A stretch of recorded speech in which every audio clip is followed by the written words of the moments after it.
Anu mama no. Okay, bo mama. Abele yo ani bo sisama.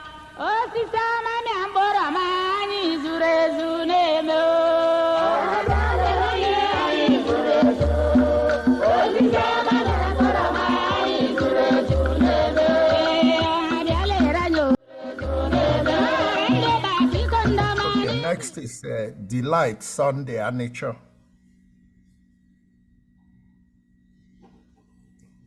Good evening, Your Royal Majesty. I'm really pleasantly pleased to be on this call. Thank you so very much. I have just two very short comments. Number one is that I've been in Aro for 18 months and I've gone round. I noticed that the land is beginning to show signs of erosion in some very specific areas. You start looking around, you see the foundations of houses coming out. And that's something I think we should begin to think about and take cognizance of. Then secondly, I would like to speak to education of our young ones. In my interaction with the school children in Agri and All Saints Secondary School, I realized that the products that come from the primary schools to the secondary schools is so poor. And I would like to know, Your Majesty, what your plans are in this area. And we brought a program we've been implementing so far, and it's been of help, according to the testimony of the teachers in Agri. But it's really important that we upgrade our primary school education, because these are children that will compete with other children in this 21st century. If their foundation is so poor, it's not going to help them. Thirdly, most of these children in public schools come to school on empty stomach. So the time they should spend in class, they use it running around looking for things, palm kernel, coconut, things to eat. How can we help? Thank you, sir.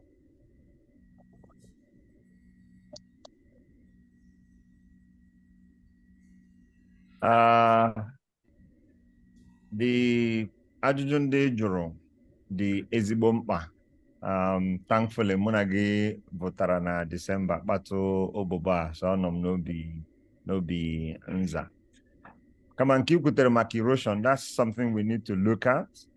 I must confess we haven't, other than Ozu Tubu, where erosion is trying to eat up that road that was built for us. We haven't looked at erosion generally as a problem na Alearo.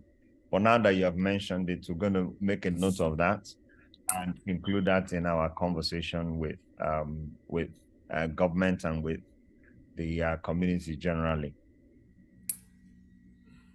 Ihe putere maka education na primary education, secondary education, Alearo, the infrastructure. I think somebody's talked about those infrastructure.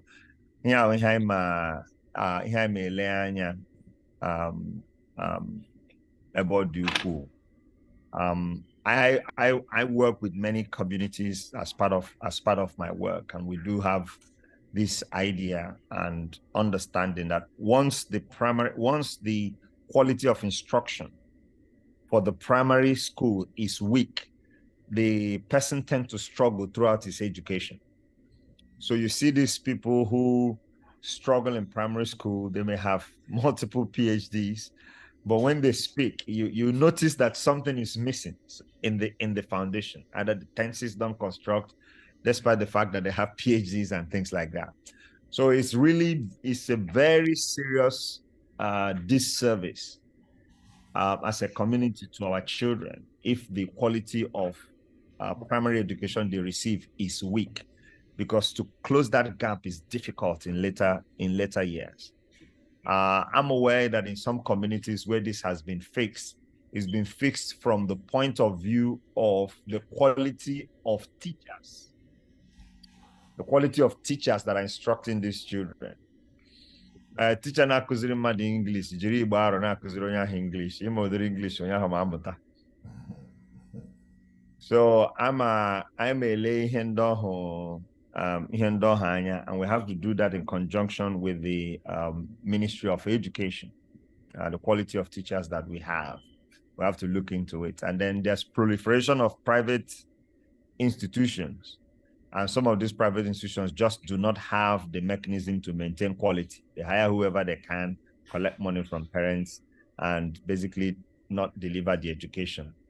But it's our responsibility as a community to make sure that we get our children properly educated.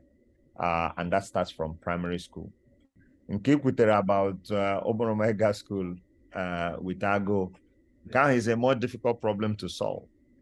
And why it's a more difficult problem to solve is because there is general hunger in the land. There's a general hunger in the land, and that general hunger in the land is affecting, everybody, both the parents of the children. Not that they want to send their children to school hungry, they just do not have the means to send their children to school with food. So as part of our overall look at what could be done in the kingdom and all these engagements that we say we're going to engage with people, is to encourage the idea, because when COVID, many communities came up with the idea to create intervention. I think we are gradually getting back to that level because of the economic realities in Nigeria today, such that we need to encourage ndị mmadụ nọ na mba dị iche iche ka ọ na-eleri ndị anya nọ n'ala Aro na ihe gbasara ma wa na-erikwa ndị ma wa anaghị eri ndị, ma wa na-erikwa ndị ma wa anaghị eri ndị, ntanwa agawa school. So ihe anyị kwesịrị na ibido lewe anya ugbu a. The hyperinflation in Nigeria is real, and Aro being not as productive as it used to be means that we import most food items, and consequently the cost of food items in Aro is unbelievable. So that's why children are going to school hungry. We need to do something about that, and there is conversation that by the end of the day, the only way to solve this high cost of food in Aro is that Aro needs to become productive again. Yeah, we need to create the enabling environment for our farmers to go to farm and farm without fear of being attacked by herdsmen, increase the volume of food production in Aro, and hopefully drive the cost of food in Aro down somewhat to enable parents give their children food before they go to school. Bit of a long answer to your question, but I think those are the key components. Okay, we have two more questions. Thank you, sir. Anu mama no. Okay, bon mama. Adelere nyo ani bo sisama. O sisama